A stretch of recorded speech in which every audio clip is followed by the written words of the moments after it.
Tribes பார்வையாளர்களுக்கு வணக்கம். இன்று நம்மோடு இணைந்துள்ள சிறப்பு விருந்தினர் தமிழக வெற்றி கழகத்தின் முன்னாள் செய்தி தொடர்பாளர், சமூக செயல்பாட்டாளர், மதிப்பிற்குரிய திரு மணிகண்டன் வீராசாமி அவர்கள். வாருங்கள், அவரோடு உரையாடலாம். தோழர் வணக்கம். வணக்கம் தோழர். தோழர், இன்றைக்கு நியூஸ் தமிழ் 24x7 அந்த ஊடகத்தில் ஒரு அதிர்ச்சிகர செய்தி வெளியாகிருக்கிறது. சேலத்தில் ஒரு பொள்ளாச்சி சம்பவம் அப்படின்ற தலைப்பில் அந்த செய்தி வெளியாகிருக்கிறது.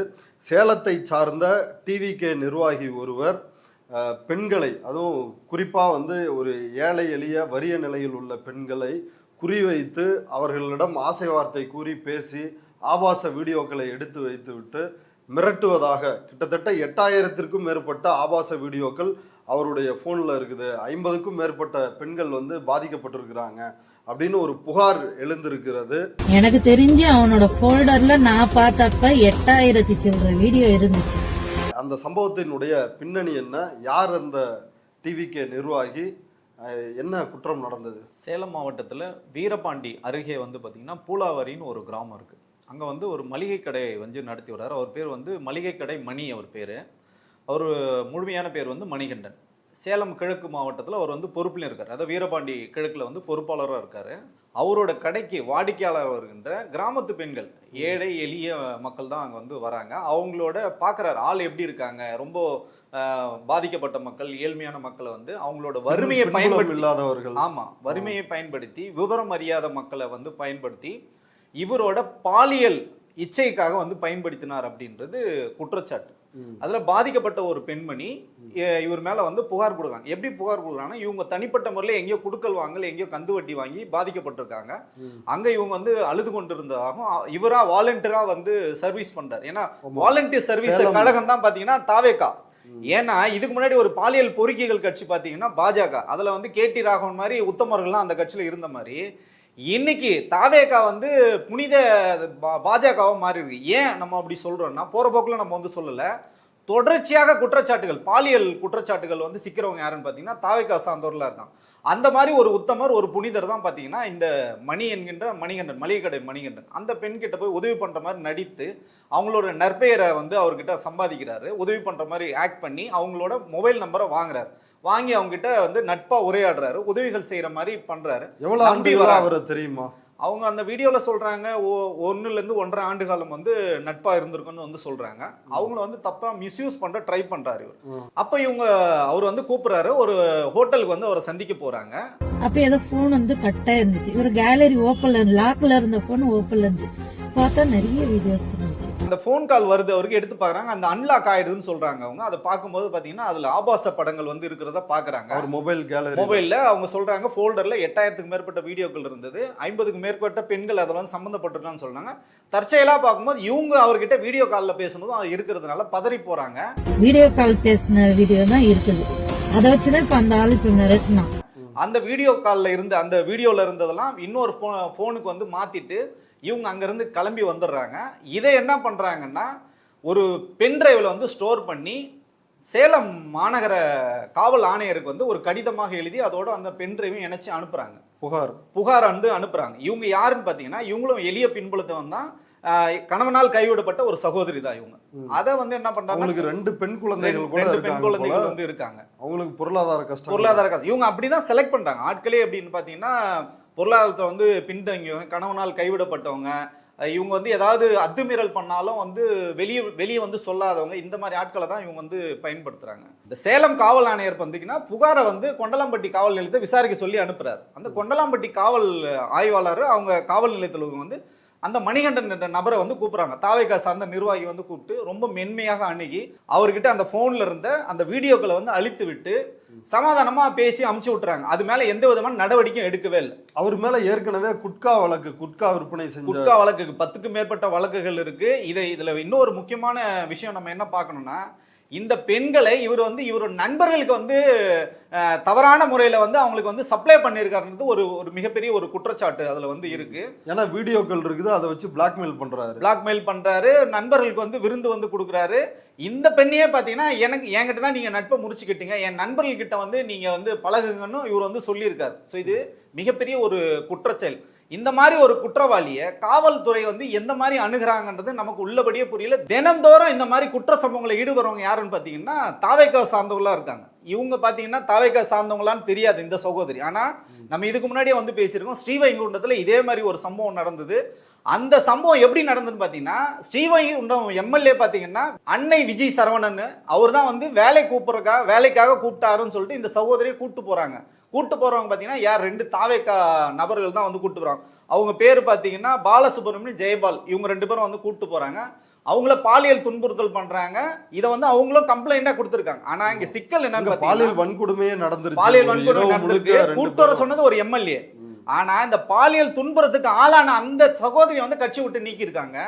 ஆனா அந்த எம்எல்ஏ மீது இது வரைக்கும் எந்த விதமான நடவடிக்கை இல்லை. அவர் வந்து கேரளாவில் இருக்கிற தன்னோட பங்களாவில் வச்சு பாதுகாப்பு கொடுத்திருக்காரு. இந்த குற்றவாளிகளுக்கு வந்து அவர் வந்து பாதுகாப்பு கொடுத்திருக்காரு. அதே மாதிரி இவங்க கிட்ட காம்ப்ரமைஸ் பேசியிருக்காரு. என்ன சொல்லுங்க, இதை வந்து பெரிதுபடுத்தாதீங்க, புஷி அண்ணன் கிட்ட சொல்லி, விஜய் அண்ணன் கிட்ட சொல்லி உங்களுக்கு ஒரு வேலை வாங்கி கொடுத்துற அளவுக்கு அவர் பேசியிருக்காருன்னா, இது குறித்து எந்த விதமான நடவடிக்கையும் எடுக்காத ஒரு அரசாங்கம்.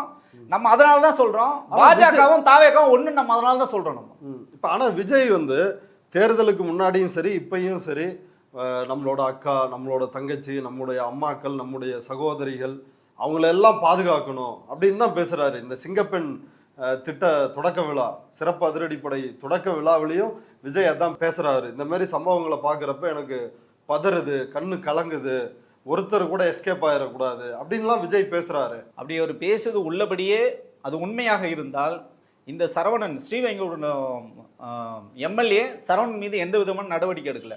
இவங்க ஆட்சிக்கு வர்றதுக்கு முன்னாடியே இது ஸ்டார்ட் ஆயிடுச்சு. அவர் பதவியே ஏற்கல. அதுக்கு முன்னாடியே பார்த்தீங்கன்னா வடசென்னை வந்து பொறுப்பாளர் பாம்பு தினேஷை வந்து இதே மாதிரி போக்சோல 10 வயது குழந்தைய அபியூஸ் பண்ணாருன்னு சொல்லிட்டு போக்சோல முதல் வழக்கு அவர் மேலே தான் போட்டாங்க. அன்னிலிருந்து தொடர்ச்சியா 30 நாட்கள்ல தினம்தோறும் இந்த பாலியல் குற்றங்கள் கூட ஆலந்தூர்ல வேம்புலி வட்ட செயலாளர், ஆமா, அவர் வந்து இதே மாதிரி இன்னொரு வீட்டுல அத்துமீறி உள்ள நுழைஞ்சு அங்க பெண்களை வந்து பாலியல் வன்கொடுமை செய்ய முயற்சி பண்ணி சிக்கி இருக்கிறாரு.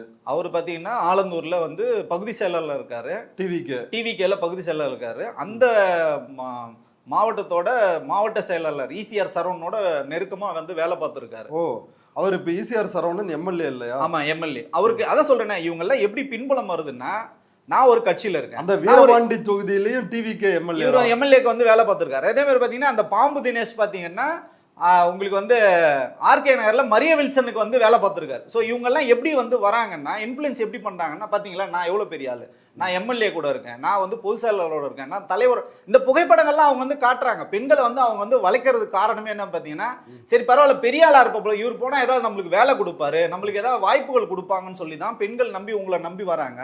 உங்க தலைவர் சொல்றது போல அவங்கள வந்து சகோதரியாவோ அக்காவோ தங்கச்சியாவோ நீங்க பாக்குறதே கிடையாது. அவங்கள நீங்க பாத்தீங்கன்னா ஒரு பாலியலுக்கு அவங்களை எப்படி பயன்படுத்தலாம், இதை எப்படி வந்து வியாபாரமாக்கலாம், எப்படி இதை பணம் சம்பாதிக்கலாம் அப்படின்னு சொல்லி தொடர்ச்சியாக குற்ற செயலில் ஈடுபடுறவங்களை இது மேல எந்த விதமான நடவடிக்கை எடுக்க இந்த அரசாங்கம் தான் என்ன சொல்லுதுன்னா, எல்லாத்துக்கும் காரணம் திமுக. இதுக்கு காரணம் யாரு? அப்ப சொல்லுங்க. பொள்ளாச்சியை விட வந்து மோசமான சம்பவங்கள் நடந்துட்டு இருக்கு. இதை தினமும் வந்து கடந்து போறோம், இது குறித்து பேசுறதே கிடையாது. 8000 வீடியோ அப்படின்றது அதிர்ச்சியா இருக்குது. 50 பெண்கள் தானா, இல்ல இதுல எவ்வளவு பாதிக்கப்பட்டிருக்கலாம்? நிச்சயமாக இது வந்து மிகப்பெரிய ஆபத்து. எத்தனை பேர் இருப்பாங்கன்னு நமக்கே தெரியல. அதிர்ச்சி அளிக்குது. ஏன்னா நம்ம வந்து பொள்ளாச்சியில் நம்ம வந்து பார்த்தோம், ஒரு ஆட்சி மாற்றமே ஏற்படுது. அதுல வந்து அதிமுக சார்ந்தவர்கள் வந்து அதுல ஈடுபட்டு இருக்காங்கன்னு சொல்லிட்டு பெல்ட்டால அண்ணா அடிக்காதீங்க அண்ணான்னு சொல்ற அந்த ஒரு வாசகம் எவ்வளவு தூரம் நம்ம மனதெல்லாம் வந்து புரட்டி போட்டுது. ஆனா அதை விட கொடூரங்கள் தினம் நடந்துகிட்டே இருக்கு. ஆனா மென்மையாக நம்ம வந்து கையாண்டு போயிட்டு இருக்கு. ஏன்னா இங்க இருக்கிறது பாத்தீங்கன்னா மக்களுக்கான அரசாங்கம், டிவிக்கு அரசாங்கம், மக்களுக்கான முதல்வர் திரு விஜய் அவர்கள்.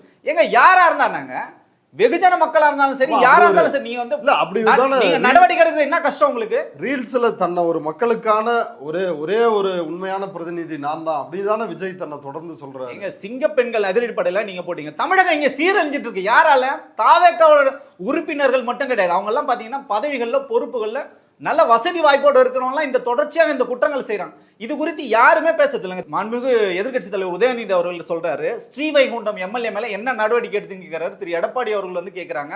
ஆனா இது குறித்து கட்சிக்குன்னு யாரும் செய்தி தொடர்பாளர் கிடையாது, அவங்க ஊடகங்களை சந்திக்கிறதும் கிடையாது, இதுக்கு எதுவுமே பேசுறதில்லை. ஆனா ஒரு கரண்ட் போயிருக்குன்னு வச்சுங்களா, உடனே வருவாங்க, கிளம்பி வருவாங்க. திமுக தாங்க ஃபீஸ் கேரியரை பிடிங்கிச்சு. ஏங்க தமிழகமே இன்னைக்கு சீரழிஞ்சு போகுதுங்க உங்க கட்சி தொண்டர்களால, உங்க பொறுப்பாளர்களால. இது குறித்து யாராவது ஒருத்தர் பேசுவாங்களா? உடனே ஆதவ அர்ஜுனா பேசுவார். என்ன பேசுவார்னா, அவர் வந்து செஸ் போர்டு விளையாடினாரு, அவரே எடுத்துட்டு வந்தார் வீட்டுல இருந்து, முதல்வரே எடுத்துட்டு வர்றாரு. இதெல்லாம் இன்னைக்கு தேவையா? அதுவே இன்னைக்கு வந்து பொய்ன்னு வந்து நிரூபணம் ஆயிடுச்சு. ஸோ இந்த மாதிரி தொடர் கட்டுக்கதைகளை வந்து செய்யாம, காவல்துறை வந்து வேடிக்கை பார்க்காம, தமிழக பெண்கள் பாதுகாப்பு குறித்து இது வரைக்கும் எந்த விதமான நடவடிக்கையும் எடுக்காத இந்த அரசாங்கத்தை வந்து வன்மையாக எல்லாரும் சேர்ந்து கண்டிக்கணும். ஆனா இது குறித்து யாருமே பேசுறது இல்லை. இப்ப விஜயும் சரி, விஜயை போலவே ஆதவ அர்ஜுனா வந்து போதைப் பொருள் நடமாட்டம் அதிகமா இருக்குது, பெண்களுக்கு பாதுகாப்பு இல்லை அப்படின்னு கடுமையா அவரும் வந்து தேர்தலுக்கு முன்னாடி பிரச்சாரம் பண்ணாரு. அதே ஆதவ அர்ஜுனா கிட்ட தான் அந்த ஸ்ரீவைகுண்டத்தில் பாதிக்கப்பட்ட பெண் வந்து அந்த டிவிகே எம்எல்ஏ மேல, அந்த 2 நிர்வாகிகள் மேல புகாரா ஆதவ அர்ஜுனா கிட்டையும் கொடுத்துருக்கிறாரு, அமைச்சர் ஜெகதீஸ்வரி அவங்கள்ட்டையும் கொடுத்துருக்குறாங்க. இப்போ ஆதவ அர்ஜுனா ஏன் நடவடிக்கை எடுக்காம இருக்கிறாரு? இது சிபிஐ சிபிஎம் 2 கட்சிகளுமே கண்டனம் தெரிவித்து சுதந்திரமா அதில் எல்லாரையும் தண்டிக்கணுன்றாங்க. ஆனால் எம்எல்ஏ சரவணன் மீது இப்போது வரை நடவடிக்கை எடுக்காமல் இருப்பதற்கு என்ன காரணம்? அவர் கள்ள லாட்டரி விற்கிறதாகவும் சொல்றாங்களே. ஆமாங்க, இப்போ இந்த கேஸே பார்த்தீங்கன்னா, அந்த ஸ்ரீவைகுண்டத்தில் அந்த மகளிரை வந்து அவங்க கூட்டு போகிறதே என்ன சொல்கிறாங்கன்னா, லாட்ரி பிஸ்னஸ் எடுத்து தரோன்னு சொல்லி தான் அவங்கள வந்து கூட்டு போகிறாங்க. வேலைன்னு சொன்னது அவங்க வந்து வேலை கிடையாது, லாட்ரி பிஸ்னஸ் உங்களுக்கு பண்ணித்தரோம் அப்படின்னு சொல்லி தான் கூப்பிட்டு போகிறாங்க. அதை நம்பி தான் இவங்க வந்து போகிறாங்க. அந்த 2 பேரும் அப்யூஸ் பண்ணிட்டாங்க. பாலமுருகனும் ஜெயபாலம் வந்து அவங்கள வந்து பாலியல் துன்புறுத்துறாங்க. திருப்பி இந்த பிரச்சனை நடந்ததுக்கப்புறம் அந்த எம்எல்ஏ இவங்களுக்கு வந்து அடைக்கலம் கொடுக்குறாரு. இவ்வளோ விஷயம் நடந்தாலும் கட்சி தலைமை வாய் திறந்து பேசுறதில்ல, மாண்புமிகு ஆதவ அர்ஜுனா அவர்கள் வாய் திறந்து பேசுறதில்ல, எந்த செய்தியும் வந்து வர்றதில்லை. ஆனால் பார்த்தீங்கன்னா தினந்தோறும் இந்த பிரச்சனை ஓயவே இல்லை. மணிமங்கத்தில் நேத்திக்கு நம்ம வந்து பேசியிருந்தோம், இதே இடத்துல நம்ம வந்து பேசியிருந்தோம். 3 கல்லூரி மாணவிகளை வந்து ஒரு தாவேகா முக்கிய புள்ளியோட மகன் வந்து எவ்வளவு தூரம் வந்து பாலியல் துன்புறுத்தல், அது மேல எந்த வழக்கும் இன்னைக்கு வரைக்கும் வழக்கு இல்ல. அதுவும் இதே மாதிரி ஆபாச வீடியோ மிரட்டுறது, இது ஒரே பேட்டர்ன்ல இருக்கு பாருங்க. பாஜக என்ன செய்யுமோ அதை தான் இன்னைக்கு தாவேகா, நவீன பாஜகவை இன்னைக்கு வந்து தாவேகா மாறிது. இதுல என்ன விஷயம் என்னன்னு பாத்தீங்கன்னா, திரு விஜய் அவர்கள் எலெக்ஷனுக்கு முன்னாடி சொன்னாரு, பெண்கள் குழந்தைகளுக்கு வந்து பாதுகாப்புக்கு நான் கேரண்டினார். இதுக்கு என்ன கேரண்டி என்ன வாரண்டின்னு நமக்கு வந்து தெரியவே இல்லை. சிங்கப்பெண் சிறப்பு அதிரடிப்படை அந்த நிகழ்ச்சி தொடக்க விழாவில் இன்னொரு விஷயத்தையும் வந்து சொன்னார் விஜய். தனி மனிதன் வந்து ஒழுக்கமா இருக்கணும், அப்பதான் வந்து இந்த குற்றங்கள் வந்து நடக்காம இருக்கும் அப்படின்னு வந்து சொன்னாரு. அது அவங்க கட்சிக்காரங்க முதல்ல அதை பின்பற்றுறாங்களா அப்படின்ற ஒரு கேள்வி. அவங்களுக்கு அது பொருந்தாது, தாவேக்காரர்களுக்கு அது வந்து பொருந்தாது. தாவேக்காரர்கள் இந்த வந்து என்ன தவறு செய்தாலும் காவல்துறை நடவடிக்கை எடுக்காது. கட்சியில இருந்து உங்களை வந்து தற்காலிகமா வந்து நீக்கம் பண்ணுவாங்க, அவ்வளவுதான் பண்ணுவாங்க. அது கூட தொண்டரா இருக்கணும். எம்எல்ஏ மேல நீங்க எந்த நடவடிக்கை எடுக்க மாட்டீங்க. ஆனா சிங்கப்பெண் அதிரடி படை வந்து நீங்க பாத்தீங்கன்னா அதுலயே ஒரு ஃபோர்ஜரி இருக்கு. அந்த சிங்கப்பெண் அதிரடி படை பாத்தீங்கன்னா ஸ்டேஷன்ல இருந்து இன்ஸ்பெக்டர்களும் எஸ்ஐகளும் தான் அதுக்கு வந்து ஒதுக்கி இருக்காங்க. அதுக்கு தனிப்பட்ட காவலர்கள் இல்ல. இவங்க வந்து அவங்க மேல எந்த விதமான நடவடிக்கை எடுக்க முடியாது. லோக்கல் போலீஸ் ஸ்டேஷன் போய் ஹேண்ட் ஓவர் பண்ணுவாங்க. இதுக்கு போட முடியாது, அவங்களால ஒண்ணுமே பண்ண முடியாது. அவங்களுக்கு எந்த விதமான பவரும் கிடையாது. எந்த எல்லைக்குள்ள இருக்கோ, ஆமா, எந்த காவல் நிலைய எல்லைக்குள்ள இருக்கோ, இப்போ சப்போஸ் கோட்டுப்புறம் இருக்குன்னா கோட்டுப்புறம் காவல் நிலையத்தை அவங்க போய் ஒப்படைக்க முடியும், அவ்வளவுதான். அதை தாண்டி அவங்களுக்கு எந்த விதமான பவரும் கிடையாது.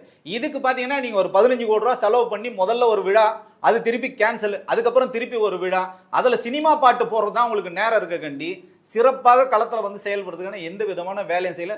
இது நாள்தோறும் வாடிக்கையா இருக்கிறது. உள்ளபடியே சொல்றேன், இது மனித உரிமை அமைப்புகள் இப்போ வந்து வாய் திறக்கிறார்கள், பேசுகிறார்கள். இதை வந்து பெரிய லெவலில் எடுத்துட்டு போனோம். ஊடகங்கள் இதை வந்து செய்தியாக்குறது நமக்கு வருத்தமா இருக்கு. இப்போ இந்த செய்தி கூட வந்து இந்த நியூஸ் தமிழ் 24x7 அப்படின்ற இந்த ஊடகத்துல மட்டும்தான் வந்திருக்குது. அந்த ஊடகத்துல கூட வந்தது காரணம் என்னன்னு பாத்தீங்கன்னா, அவங்க எலெக்ஷனுக்கு முன்னாடி சரி எலெக்ஷனுக்கு அப்புறம் சரி 24 மணி நேரம் செய்தித்தாள்ல கிட்டத்தட்ட 23 மணி நேரம் திரு விஜய் அவர்களோட புகழ் தான் பாடிட்டு இருந்தாங்க.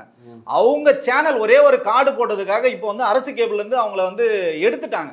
எடுத்ததுனாலதான் இந்த செய்தி போட்டாங்க. முட்டு கொடுத்து மூட்டு தேஞ்சு போன ஊடகங்களுக்காக நம்ம குறைஞ்சபட்சம் நம்ம மூவ் தான் கொடுக்க முடியும். உள்ளபடியே நமக்கு வருத்தமா இருக்கு தோழர். ஒரு ஊடகம்ன்றது, ஊடக அறம் என்ன இருக்கு, நீங்க எல்லாத்தையும் வந்து சொல்லணும்.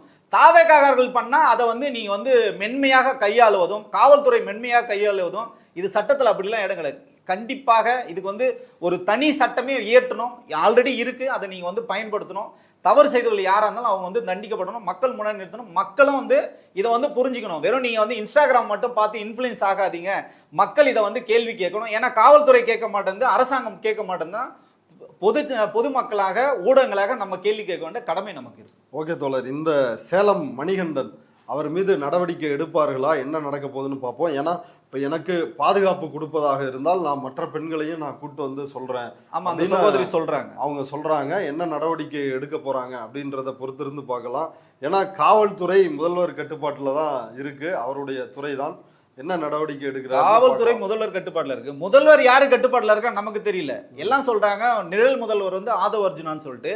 இந்த எல்லா சம்பவங்கள்லாம் பாத்தீங்கன்னா ஆதவ அர்ஜுனா வந்து தொடர்பு இருக்கதா சொல்றாங்க. ஆனா அவர் வந்து வாய் திறந்து பேச மாட்டேன்றாரு. இந்த கள்ள மௌனத்தை முதல்வர் வந்து கலைக்கணும். இது அவரோட கடமை. ஏன்னா நீங்க வந்து சொன்னீங்க உங்களுக்கு பெருவாரியாக பெண்கள் தான் உங்களுக்கு வாக்களித்திருக்காங்க. அந்த பெண்களை நீங்க வந்து காப்பாற்ற வேண்டியது உங்களோட கடமை. காவல்துறையை சரியாக செயல்பட வைக்க வேண்டியது உங்களோட கடமை. நீங்க சொல்லது போல நம்ம வந்து காத்திருப்போம், என்ன நடக்குதுன்னு நம்ம வந்து பார்ப்போம். ஓகே தோழர், இவ்வளவு நேரம் நம்முடைய பார்வையாளர்களுக்காக நேரத்தை ஒதுக்கி கருத்துக்களை பகிர்ந்துட்டது ரொம்ப நன்றி. நன்றி தோழர்.